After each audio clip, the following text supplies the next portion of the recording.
जय महाराष्ट्र. मी राज party Maharashtra Navnirman कामगार सेनेचा उपाध्यक्ष. आज आपण पुण्यामध्ये किशोर भाऊ शिंदेच्या कार्यालयात आहोत आणि या ताईंचे मिस्टर एका कंपनीत काम करत होते. तर एका माते फिरुनी ड्युटीवर असताना त्यांच्या डोक्यात लोखंडी रॉड घातला आणि नंतर त्यांच्या कंपनीने त्या कुटुंबाला काही मदत केली नाही आणि आता त्यांच्या घरात कोणी कमवणारही नाही. तर आपल्या महाराष्ट्र नवनिर्माण सेनेकडे जेव्हा त्या आल्या तर मागच्या वेळेला आपण कंपनी व्यवस्थापनाला आपल्या महाराष्ट्र नवनिर्माण सेनेच्या पद्धतीने जे काही सांगायचे ते सांगितलं होतं आणि आज रोजी त्या ताईंना 6 लाख रुपये मदत मिळवून दिलेली आहे. आम्ही खूप ठिकाणी शोधलं पण आम्हाला पुढेच मिळाला नाही.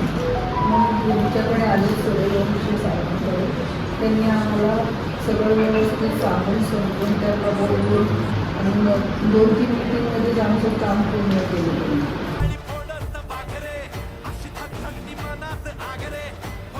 जय महाराष्ट्र. सर्व महाराष्ट्र सैनिक व कामगार सेनेतर्फे आज एका ताईला न्याय देण्यात आला आहे. याच्यावरूनच सिद्ध होते की आमची महाराष्ट्र कामगार सेना केवढी भक्त माढे